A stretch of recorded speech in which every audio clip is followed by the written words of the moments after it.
It's time to change your world. It's time to let it go. The things you used to think, the things you used to know, they don't help you anymore. It's time to change your mind. If it's peace you want to find.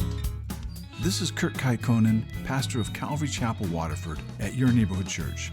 Today on Change Your World, we'll be in the book of 1st and 2nd Samuel. So grab your Bible and let's get started. It's time to change your world. You need to let it go. Oh, oh. But then the guards, they say, come up to us and we'll show you something. And that's like us saying, we'll teach you a lesson or we'll teach you a thing or two. And this was the answer they were hoping for. So this is the green light. This means that they're going to let them come up to them because they're not scared of these two little Jews. And it wasn't a straight walk up to the Philistines. They had to climb. So these Philistines, they had to wait patiently for them, and they don't cause any alarms because they're not scared of them. And sometimes when you're walking in God's will, the walk isn't always easy. Sometimes you're going to have to climb to get to the victory. And Jonathan and his armor bearer, they work quickly and they kill 20 men in the first half acre. And then the Lord helps them. And God brings an earthquake, which brings this confusion among the Philistines, where now the Philistines, they don't know where the enemy is. And everybody just starts hacking everybody. And then you're back at the camp and you're sitting underneath the pomegranate tree with Saul. And then the watchmen, they come up and they tell Saul, hey, it looks like the Philistines are melting away, which is not like this normal exit. It means that everybody's going every which way. And then Saul gets the sense that this is an Israeli attack. And so he calls the roll to find out who's missing. And he's probably doing this because he's more worried about who will get the credit for leading this battle because he's not leading it. And then he finds out it's Jonathan and his armor bearer that's missing. And I would guess that Saul, he wouldn't be too surprised at this. And it's probably kind of the same way it happened the last time Jonathan attacked the Philistines. And so here Saul, he calls for the ark. And calling for the ark is a way for Saul to look spiritual. But this isn't a time to look spiritual. This is not a time for him to stop and pray. This is a time for him to act. And some people think that Saul was actually considering bringing that ark into the battle of the Philistines, which we know didn't really work out very well the last time. That would be kind of the last thing you'd ever want to do. But in some of the manuscripts, it doesn't say the word ark, but it says the ephod. And that's what it says in the Septuagint, which is the Greek translation. And that's what it says in their book of Samuel. And so Saul, he's asking Ahijah to put his hand into the pouch, into the priest's breastplate to get an answer from God and to use the Urim and the Thummim. And that's probably what it was. Because although Saul is asking for God's counsel, we see here he's not waiting very long for God's answer.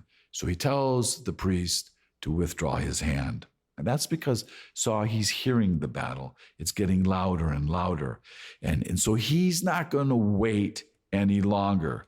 That's because Saul, he's impatient. And so he's already made up his mind for his own course of action. Because Saul, he feels the need that he needs to get out there and to prove himself a capable leader, a leader just as capable as his son Jonathan. And so Saul, he rushes into the battle without being spiritually prepared, without any of God's thoughts on the matter, and without any of God's blessing. And so Saul and his men, they join the battle and they see the other Hebrews fighting the Philistines. And some of them were the Philistines' slaves, and some of them are those who had deserted to the Philistines, and now they've switched back to Israel. And some of them were just the people that were hiding in the areas where they had come out of their holes. And so Israel, they chased the Philistines down all the way down to Beth Aven. And Beth Aven is 15 miles from Michmash toward the Philistines' coastal territory. And Saul here, he's not only the king of Israel, but he's also the king of stupid vows. And God has always warned his people about making vow, but apparently Saul, he didn't get the memo, and he's making these all the time. And all of his vows are made out of his own self-centeredness, out of his own personal pride. In Saul, he actually doesn't have the authority to pronounce a curse. Only God has that authority. And if he did want to pronounce a curse, he wouldn't do it through Saul. He would do it through his prophet Samuel. But Saul here, he's trying to look spiritual. He's trying to look like he's dedicated to the Lord. And he says, "Cursed is the man who eats any food until evening before I take vengeance on my enemies." But this battle has nothing to do with Saul. It has nothing to do with Saul's enemies. Jonathan, he didn't attack the Philistines to build up his father's reputation. This battle was for the glory of God. And so this is not right for Saul to make his men bound to a fast when they're trying to conquer an army that's 1,000 times larger than them. Because these men, they're going to need their strength. They're going to need to renew their energy. And this fast wasn't imposed on these men because God imposed it. It was only made to make Saul appear religious, and that he was totally dedicated to the Lord and following the Lord. And by this time, Jonathan and his armor bearer, they caught up to the men and they joined in on the march. And they knew absolutely nothing about the fast or this curse that Saul had made.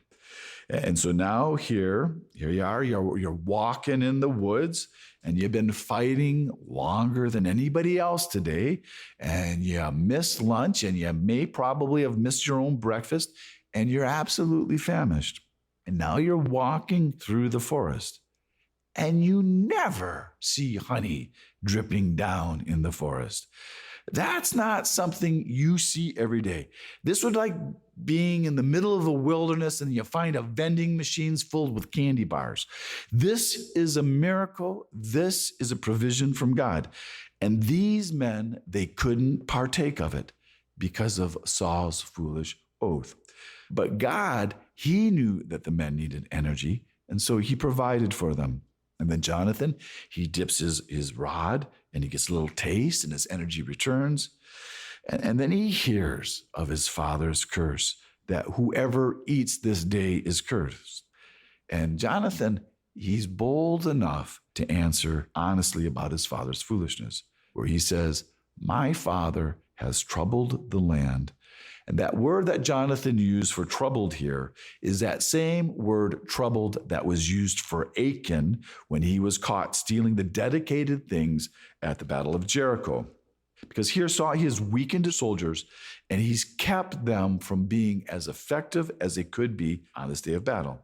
And it's caused a whole army to sin against God, because in the evening, when this curse was over, because they were so ravenously hungry, they don't care anymore. They feel like they need food now. So they slaughter animals of the spoil of the things that they took from the Philistines, and they just start hacking them up and cutting meat off and throwing it on the barbecue. And they're not bleeding these animals at all, which violates the law in Deuteronomy 12:23 of eating meat with its blood in it. And then some of the men, they go squeal to Saul, and Saul yells at the people. And he's saying to them, it says that you have dealt treacherously, because everything from Saul's view is always against him. Everything is personal to him.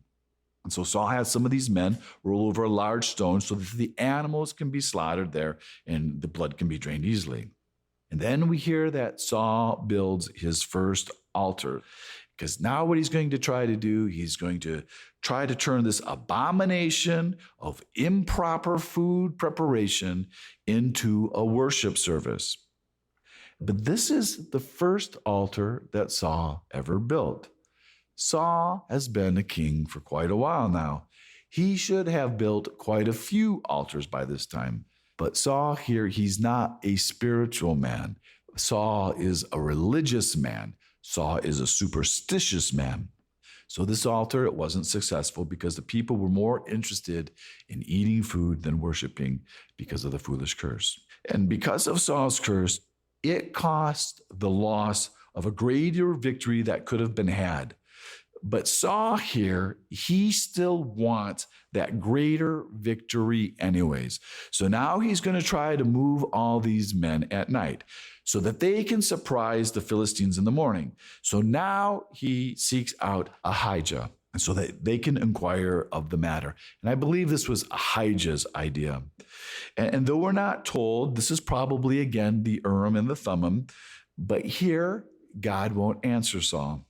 And it's believed it's because even though this fast was not initiated by God, but because Saul had made the vow in the name of the Lord considered Saul's vow binding because God, he's not going to go and dishonor his own name. And since the Lord won't answer Saul, he makes another foolish vow in the name of the Lord. And he's thinking that the Lord's not answering him because somebody broke his food vow. And it seems that Saul's confident that it isn't Jonathan. And this is even though Jonathan, he didn't hear this oath. If you don't hear an oath, it's not valid until you hear it. But that doesn't really matter here. And Saul, he's probably thinking it couldn't be Jonathan. And so then he makes another stupid vow. And he says, "Be it my son Jonathan, he shall surely die." Because Saul wanted everyone to know that he and Jonathan were innocent. And so that's why they're in this first lot against the whole rest of Israel. And so then the first lot is cast between Saul and Jonathan and all the rest of Israel. And he probably did this to eliminate him and his son from being the guilty party. But to his surprise, all of Israel is let off the hook, and him and Jonathan were taken. But we see here that Saul, he is now at the point where he is even willing to destroy his own son if his son refuses to accept his foolish policies. And then when the lot is cast between Saul and his son, Saul asks for a perfect lot. And that word they use there for perfect lot is very close to the word Thummim. So they're probably using the Urim and the Thummim. And God, he could have changed the results of the lot, but he didn't because he wanted to bring this whole matter up and bring it into the light, to bring it all out into the open. And it's to expose Saul. It's to expose his pride problem, which caused the whole problem to begin with. And so Saul, he asked Jonathan and he says, "What have you done?" And a bunch of the people there, they already knew what Jonathan did, but they weren't going to give him up because they know that it's Saul. What Saul is doing is wrong. And Jonathan says, "I just tasted a little honey on the end of my rod, so now I must die." And so now Saul, he goes and he makes another foolish vow because he's a foolish vow-making machine. And so now here he is, and he has so much pride, he can't go back on his word. And he can't say the words, "I was wrong," in making any of these vows. And so you can see how out of control Saul is here, that he is even willing to kill his son because it's like nobody's really asking him. No one's requiring him that he kills his son, but it's just to keep his foolish pride intact. And then he doubles down and he says, "God, do so more also, for you shall surely die, Jonathan." So Saul, he would rather kill his son than walk away from his foolish pride and to say he was wrong, to say that he made a bad decision. He would rather kill Jonathan. He'd rather just save face, which is terrible for a leader to do, to not to be able to admit when you're wrong, because everybody's wrong sometimes. And if he did tell him he was wrong, he would have earned the respect of the people. But now he has forced the people to choose between Jonathan and him, and they did. And they chose Jonathan. And you have to admire them that they were brave enough to do this. But when you make bad decisions and you don't back down, and you don't admit it, you can hurt a lot of people. And that includes the leaders in our country And it can include our bosses at work, and it can be in our homes. And it's never really worth it because everybody already knows you're wrong. And then you're never supposed to compound a wrong, that you go and you have another wrong just to cover up your last wrong. But it's hard to say you're wrong to a wife or to a husband or to a child. But these people in Israel, they were smart enough not to kill the person who gave them the victory over the Philistines. And the rest of this whole chapter, it ends about Saul's battle with securing Israel's border. So he goes and he has wars against his enemies and Moab and the Ammonites and Edom and Amalek. And then it goes and it talks about the royal family, about Saul's grandfather, Abiel, and his uncle Ner, and his son Abner. And Abner, all that means is son of Ner. So he's kind of like little Abner. And then Saul, he makes Abner the captain of his army. And then it mentions three of Saul's sons. It mentions Jonathan, Jeshui, and Malchishua, but it leaves out Ishbosheth. And then it mentions two of Saul's daughters, Merab and Michal. And then it tells us about Saul's wife, Ahinoam. But it doesn't mention Saul's concubine, Rizpah, and it doesn't mention the sons that he had with her, who were also Saul's sons. And then Saul, he makes this new draft policy in Israel where he just basically takes anybody he wants. And he says, Uncle Saul wants you. And so you just joined the army, son. Come on. And Samuel, he had warned them that these are the things that a king would do. All right. So last week in chapter 14, King Saul, he didn't start so well. We saw Saul sitting under his pomegranate tree, not knowing what to do or how to lead Israel into battle, where he was understandably overwhelmed by just the sheer number of the Philistines. But then because he didn't lead Israel into battle, and because of his great pride, Saul became the king of rash vows. And to protect his pride, he was even willing to go as far as to kill his own son Jonathan because he was unwilling to back down and to say he was wrong. But then by the end of the chapter, we saw that Saul had done a really good job at securing all of Israel's borders, where now, in the eyes of the people, Saul had become a very successful king and a great commander of Israel's army.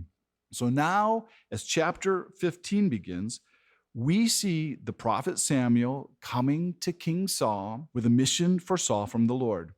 So this is Samuel, and he's coming here as the spiritual leader of Israel to King Saul, who is the political and military leader of Israel. And first thing that Samuel does is he reminds Saul that he didn't become king on his own initiative, but that he anointed Saul as king over God's people, Israel. So now, Saul, you need to listen to the word of the Lord. You need to do what he's going to tell you to do. And Saul, he should have been very excited to hear this message from the Lord, because this sounds like God here is giving Saul a second chance. He's given a second chance to show God his loyalty and for Saul to give God the respect that he's due. So this is an opportunity for Saul to prove himself. And so Samuel here, he speaks as God's prophet. And you know that he's speaking as God's prophet because he starts with, "Thus says the Lord." So these are God's words, where Samuel, he is only the messenger for God. And the Lord said to Samuel, he says, "I will punish Amalek for what he did to Israel, how he ambushed him on the way when he came from Egypt. Now go and attack Amalek and utterly destroy all that they have, and do not spare them, but kill both man and woman, infant and nursing child, ox and sheep, and camel and donkey." So this mission is from God. And the mission that's given to Saul here is very clear. And you have to remember that at this time, Saul, he already knew from chapter 13 that the kingdom would eventually be taken away from his family. So it'll be taken away from his family as a dynasty. And that's because Saul, he overstepped God's boundaries, where Saul took on that authority of being a priest breaking God's laws. But now God is giving Saul a second chance to be the king that God has called him to be a great king, to be able to be a hero in Israel. And God, he doesn't just blindly order Saul to obey his orders. God tells Saul why, and he takes the time to explain why he's having Saul utterly destroy Amalek and everything they have. And it's because God is punishing Amalek for what Amalek did to Israel when Israel was a brand new nation and Israel was very young and a very vulnerable people. And Saul here, he doesn't have a problem killing people. He doesn't have a problem with that part. And he has no problem going to war against other nations because that's what he's been doing since he's been the king. And he's already gone against Amalek in a bunch of smaller battles. But here, Saul is to utterly destroy them and not to spare any of them. And the Hebrew word used here is heharim, which is translated utterly destroy. And this carries with it the idea of a total and complete judgment. And it's a lot like being under the band like it was back in Joshua, not to touch anything. And this word here is used 7 times in this passage. So there can be no mistake in what God is commanding Saul to do here. And to remind you who Amalek was, the Amalekites, they were a group of nomadic tribes where Amalek was a descendant of Esau, Jacob's brother. So this nation of Amalek, they're all the cousins of Israel. But just like Esau, they were always at war with Israel as a perpetual enemy. So here, the Lord, he's reminding Saul of something that he already knew about, and that's when Amalek came and they ambushed Israel right after God had delivered Israel from their slavery in Egypt. And this event, it was recorded by Moses in Exodus chapter 17, and this was Israel's very first battle of being freed from the Egyptians, and it's their very first experience at war. And we read about this, and when we read about all this when we went through the book of Exodus and how this had occurred in the wilderness where Moses, he went up on the hill and he lifted his rod with his hands, and Moses' hands were lifted, Israel prevailed, and when his hands dropped, Amalek prevailed. Where Joshua, he was down on the battlefield and he fought with this newly freed army of slaves against these experienced soldiers from Amalek in battle. And so I'm sure that everybody in Israel knew about this event, which happened 400 years earlier than this. And at that time, the Lord declared in Exodus 17:16 that the Lord will have war with Amalek from generation to generation, where God said that he would utterly blot out the remembrance of Amalek from under heaven. And then in Deuteronomy 25:17, it describes how Amalek attacked Israel when they first came out of Egypt. And it talks about how they acted so creepy that they attacked Israel from behind, where the people that they were attacking were the people that couldn't keep up with the group. So this was the old and it was the feeble. It was all of those who were tired and weary. He attacked the stragglers. You need to change your world. You need to let it go. Thanks for listening to Change Your World. Change Your World is an outreach of Calvary Chapel, Waterford, and Your Neighborhood Church. If you're listening to Change Your World in the Detroit metro area, why don't you join us for church this Sunday? Our service time is 10 a.m.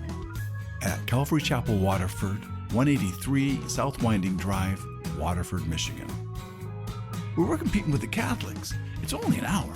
All the donuts you can eat, and you don't have to believe a thing we say, but it could change your world. You need to change your world. The rest of today's message can be heard at yourneighborhoodchurch.org. So check us out and download the app. And until next week, remember,